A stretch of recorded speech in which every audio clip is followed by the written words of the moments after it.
I just wanted to know about Kerala. Are you doing enough genome sequencing, or is there some new variant over there?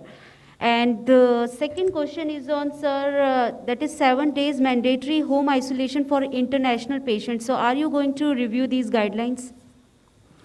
As far as Kerala is concerned and even across the country, we have brought it last time कि जो हमारा dominant variant है वो अभी देश में Omicron है और उसमें साथ में केरला में इस टाइप से केसेस की संख्या में अधिक वृद्धि हो रही है, तो उसका एक डेटा एनालिसिस अभी हम करते रहेंगे, जैसे कंटिन्यूड बेसिस पे शुरू में करते रहें। अगर कोई ऐसी इमरजेंट एविडेंस होगी हम आपके सामने लाएंगे, बट अभी यही दिखाई देता है कि वहाँ ओमिक्रॉन के केसेस ही हैं जैसे कि पूरे देश में पाए जा रहे हैं।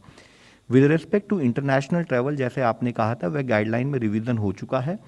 जो हमारी पहली फेज ऑफ गाइडलाइन पिछले साल जब हमने ओमिक्रॉन वेरिएंट दुनिया में डिटेक्ट हुआ था, तब हमने 7 डेज का जो होम क्वारंटाइन किया था और वो केवल एट रिस्क में किया था। बाद में हमने, क्योंकि केसेस की संख्या में बढ़ोतरी हुई और केस का इन्फेक्शन का स्प्रेड को कंट्रोल करना था, तो हमने both not at risk and at risk countries से जो भी पर्सनस आए उनको हमने सजेस्ट किया था कि वह होम क्वारंटाइन में ही रहेंगे। दूसरा एक गाइडलाइन में परिवर्तन यह किया था कि पहले अगर कोई पॉजिटिव पाए जाते थे एयरपोर्ट पर, उनको हम ये कहते थे कि आप उनको आइसोलेशन फैसिलिटी यानी कि हॉस्पिटल सेटिंग में ले जाएं, लेकिन जैसे जैसे एविडेंस इवॉल्व हुई हमने उसमें चेंज किया। हम उसमें यह भी लेकर आए हैं कि आपको हॉस्पिटल सेटिंग नहीं, आपके सिम्टम के बेसिस पर जो स्टेट के रिप्रेजेंटेटिव एयरपोर्ट पर है वह डिसीजन ले सकते हैं कि उनको होम आइसोलेशन में भेजा जाए या हॉस्पिटल सेटिंग में सिम्टम्स के बेसिस पर ले जाया जाए।